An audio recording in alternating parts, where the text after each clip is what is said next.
Et voici le sujet que tout cardiologue rêve d'avoir, professeur.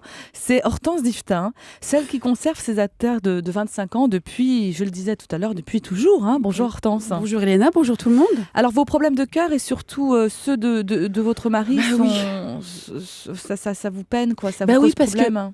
Le problème de cœur commence en préserver. Bon, déjà, en évitant de tomber amoureuse dans un premier temps, en arrêtant de manger trop gras dans un deuxième temps et en étant fidèle dans un troisième. Parce que tromper sa femme, j'ai lu, c'est pas bien et c'est pas bon. C'est pas bien pour le cœur de sa femme car on risque de lui briser et c'est pas bon pour le cœur de l'amant qui risque de lâcher. Parce que l'amant est souvent beaucoup plus entreprenant, plus olé olé, plus coquin, plus tôt quoi, avec sa maîtresse qu'avec sa femme. Donc le cœur il s'emballe. Et il s'emballe d'autant plus vite qu'il stresse de se faire gauler. Bah oui, l'infidélité n'est pas bonne du tout pour le cœur. C'est pas Félix Faure qui vous dira le contraire. Parce que le cœur, c'est... Il a eu sa petite crise pendant l'action, oui. Moi, je me suis toujours dit, il y a les hommes souvent qui disent « j'adorerais mourir en faisant l'amour ». Moi, je dis « pense à la fille, quelle horreur !» Enfin bref, alors parce que le cœur, c'est hyper important.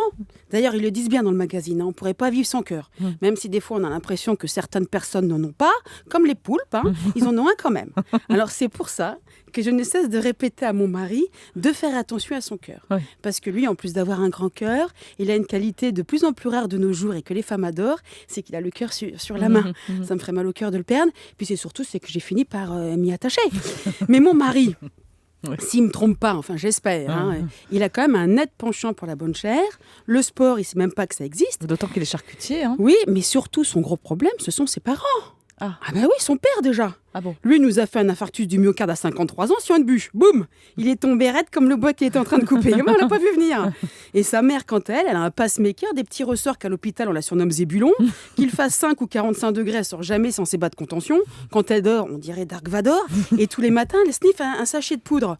Alors elle me dit que c'est de l'aspirine pour nourrisson. Moi, je suis toujours demandé pourquoi elle le prenait par le nez.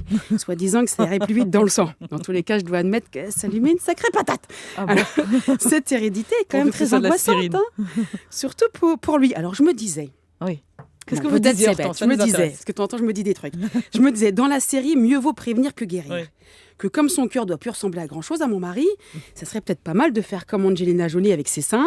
Pourquoi pas ne lui enlever le cœur et lui remplacer par une machine ou par un cœur de cochon. En même temps, pour un type qui travaille dans la charcuterie, ça serait marrant, un cœur de cochon.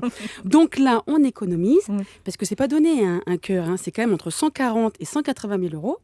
C'est qu'il faut en vendre de la chipolata pour s'offrir un cœur tout neuf. Et puis on ira s'installer en Belgique, parce qu'il a beau être français, le cœur biologique, pour le moment, on préfère le tester sur les étrangers. Quelle horreur ce que vous dites. C'est la vérité. En tout cas, merci.